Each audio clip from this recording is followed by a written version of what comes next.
2.4 मुनासिब जिस्मानी हालत, जमात दुअम खेले करे सीखे।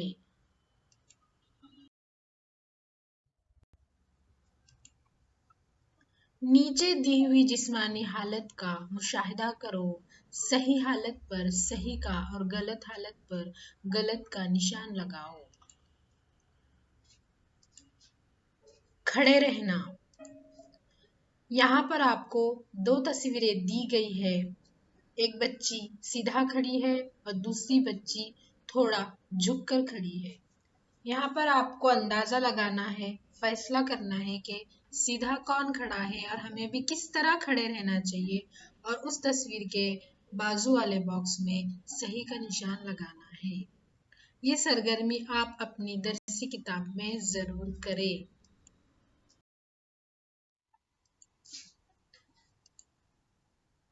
चार जानों बैठना। यहाँ पर भी आपको 2 तस्वीरें दी गई है। इस तस्वीर में एक बच्ची सीधा बैठी है और एक बच्ची थोड़ा झुककर बैठी है। आपको जो मुनासिब जिस्मानी हालत लगे उस तस्वीर के बाजू में सही। यहाँ पर आपको एक सरगर्मी दी गई है।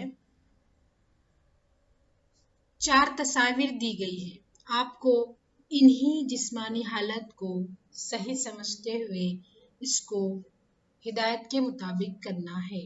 लिखना सबसे पहले है। यहाँ पर लिखना, जब हम लिखते हैं तो हमें बेंच पर, कुर्सी पर इस तरह बैठना चाहिए।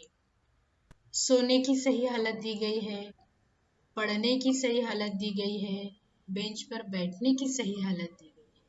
आपको भी इसी तरह अपने घर में जमात में बैठना है।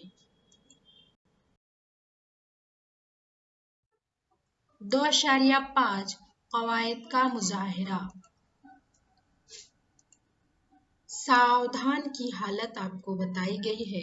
सामने से जब हमारी हालत हो तो मुट्ठी बंधी हुई हो, गर्दन सीधी हो, पैर वी की शक्ल में हो, इस तरह हमारी सामने की हालत रहे। उसके अलावा पीछे की हालत में मुट्ठी बंधी हुई, गर्दन सीधी रहे। ये हुई हमारी सावधान की हालत।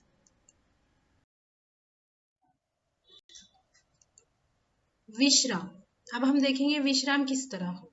विश्राम में सामने से हालत, पैर थोड़े फैले हुए, दोनों हाथ पीछे, गर्दन सीधी और जिस्म ढीला आराम से रहे।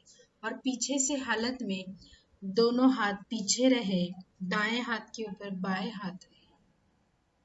ये हुई हमारी विश्राम की सही हालत। अब हम देखेंगे आराम से।